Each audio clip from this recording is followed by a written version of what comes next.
There's a deep, quiet yearning in the soul of the modern man, a restlessness that digital distractions and temporary pleasures can never quite silence. It is the hollow feeling of power, unused, of a potential constantly leaking away. We chase success, money, and connection only to find ourselves exhausted, anxious, and strangely unfulfilled by the very things we fought so hard to possess. Before we dive into the secrets of semen retention power, make sure you subscribe now and join our Telegram family. The link's in the description. Don't miss the exclusive insights and daily motivation that will keep your energy, focus, and discipline unstoppable. Your success journey starts today. This isn't just modern burnout. It's a profound energetic deficiency.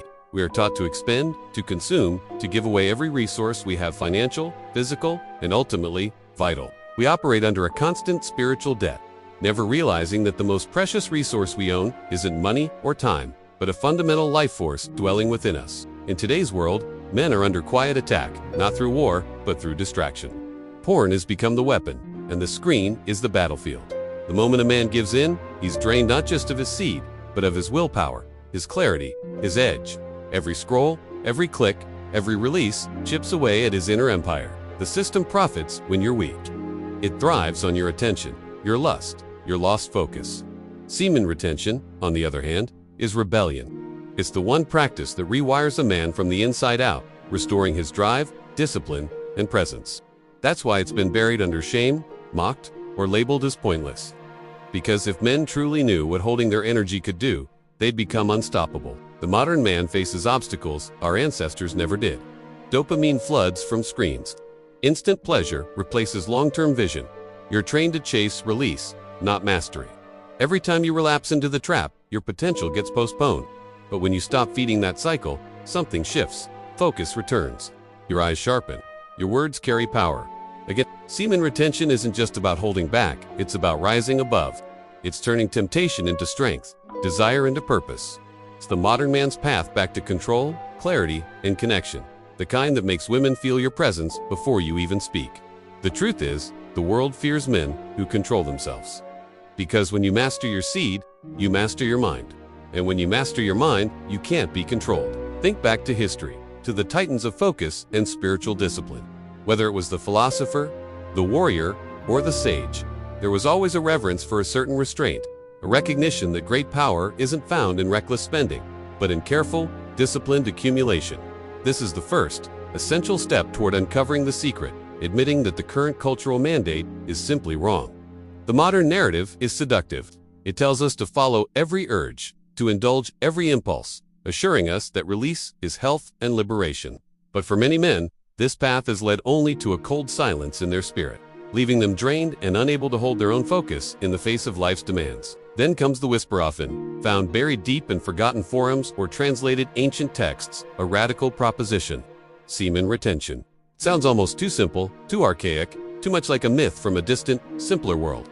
Yet, the concept hits with the force of undeniable truth. It is the moment when a man stops, takes a deep breath, and looks back at his history of scattered energy and broken promises. He realizes the constant pursuit of momentary relief was the very thing robbing him of long-term power and emotional presence. The secret isn't an obscure trick. It's a total reversal of modern life's programming. The journey begins with a thrill of rebellion. It's the feeling of reclaiming sovereignty over one's own body and mind. A silent revolt against the culture of instant gratification. This isn't just about sexual discipline. It's about choosing self-mastery over impulse, and that choice is profoundly empowering. Suddenly, ancient philosophies stop feeling like abstract academic theories and start feeling like instruction manuals. We realize this concept isn't new. It has simply been banned from the mainstream conversation, dismissed as superstition by a society obsessed with material consumption. Why was it censored? Because a man who is calm, focused, and internally powerful cannot be easily controlled, cannot be easily manipulated by advertising, and cannot be soothed by temporary fixes. A man retaining his vital energy becomes sovereign, and sovereignty is the greatest threat to a consumer culture. This essay, therefore, is not a medical guide, but an emotional and philosophical investigation into the truth behind the censorship. It's a journey to uncover the wisdom that ancient masters from India to China understood about the source of male vigor, concentration, and spiritual fire.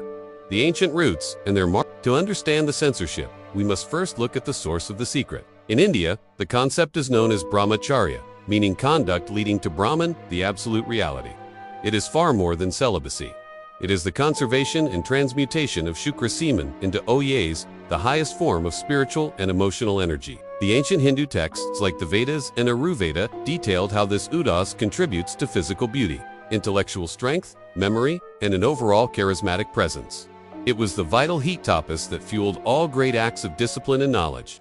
This was treated as sacred, not shameful. Contrast this with the East, where Taoist philosophy spoke of Jingda, fundamental life essence, or sexual energy. Taoists believed this essence not only nourished the body, but acted as the link between the physical and spiritual realms.